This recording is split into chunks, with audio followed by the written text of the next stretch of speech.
कई बार आप सोचते हैं कि ये हो जाएगा, अपने आप हो जाएगा। टाइम कुछ भी हील नहीं करता है।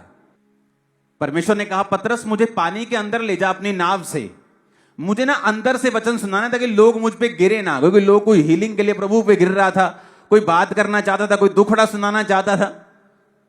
तो परमेश्वर अंदर जाके वचन सुनाते और पतरस को बोलते, अब मछलियां पकड़ने के लिए अपना जाल डाल।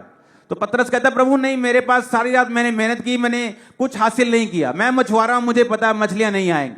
लेकिन बाइबल कहती है जब परमेश्वर के कहने पे जाल डाला गया तो इतनी मछलियां आई, नाव डूबने लगी। दोस्तों की नाव को बुलाया, उनकी नाव भर के डूबने लगी। पतरस हैरान हो गया। क्यों? क्योंकि उसकी जो नाव थी परमेश्वर ने उसे इस्तेमाल किया। आज बहुत से लोग ब्लेस नहीं है, मेहनत करते हैं, ये नहीं कि मेहनत नहीं करते, ये नहीं कि एफर्ट नहीं लगाते, जेन्युइन नहीं, पूरी जेन्युइनिटी के साथ मेहनत करते हैं, लेकिन कुछ भी हासिल नहीं। क्यों? क्योंकि उनकी नावें जो हैं वो परमेश्वर के कामों के लिए इस्तेमाल नहीं हो रही।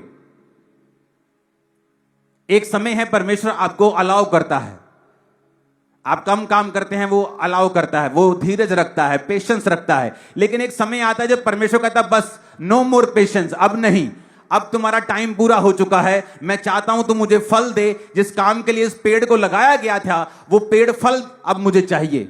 इसलिए प्रभु यीशु मसीह रास्ते में जा रहे थे तो एक पेड़ नजर आया अंजीरों का, और जब परमेश्वर ने दूर से देखा कि पत्ते नजर आ रहे तो परमेश्वर पास में गए तो फल नहीं था, क्योंकि वचन कहता है कि फल का समय नहीं था। तो परमेश्वर ने कहा अब से तेरा फल कोई ना खाए। और अगली सुबह जब अपने चेलों के साथ प्रभु वापस आ रहे थे तो चेलों ने कहा, प्रभु देख, वो पेड़ जिसको तूने श्राप दिया है वो सूख गया जड़ तक। अगर फल का समय नहीं था तो परमेश्वर ने उस पेड़ को श्राप क्यों दिया?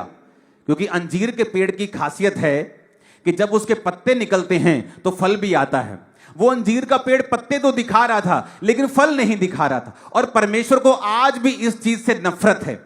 जब हम हालेलुया बोलते हैं, जब हम अपने आप को क्रिश्चियन बोलते हैं, गले में क्रॉस लटकाते हैं, हम बोलते हैं हम मसीही हैं, हम चर्च में जाते हैं, लेकिन फल नहीं है, पत्ते हैं, सब काम है, क्रिश्चियन नाम, क्रिश्चियन सब चीजें हैं, लेकिन फल नहीं है। परमेश्वर कहता माली को, ये 3 साल से पेड़ लगाया, फल नहीं देता, इसको काट दे। माली कहता, प्रभु 1 साल और दे दे, इसकी गोटी करूंगा, खाद डालूंगा, फला तो फला, नहीं तो काट कर दूसरा लगा देंगे। आज कितने लोग हैं जिनके नावों से, जिनकी जिंदगियों से सुसमाचार प्रचार होता है? बहुत कम। जिनकी लाइफ में वो सचमुच अपने जीवन को, अपने शरीर को, अपने बिजनेस को एक नाव की तरह परमेश्वर को देते कि प्रभु इस पर से तू प्रचार कर, बहुत कम।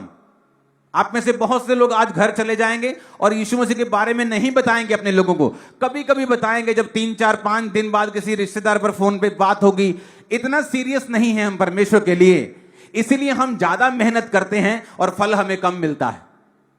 तो परमेश्वर कहता है कि अगर तुम्हारा जीवन उसकी महिमा के लिए इस्तेमाल नहीं होता तो होता क्या है? परमेश्वर को आपको नुकसान नहीं करता, पर आपके लाइफ में क्या होता है? फिर इंसान ये डायलॉग मारता है, मैं मेहनत बड़ी करता यार, पर मैंने फल नहीं मिलता कोई। मैं बड़ी मेहनत करता हूं लेकिन मेरे जीवन में फल नहीं। मैं बिजनेस सारा दिन दुकान पे बैठता हूं लेकिन मेरे जीवन में फल नहीं। क्यों फल नहीं? क्योंकि आपका जीवन, आपकी नाव जो है वो परमेश्वर के कामों के लिए समर्पित नहीं है। हालेलुया।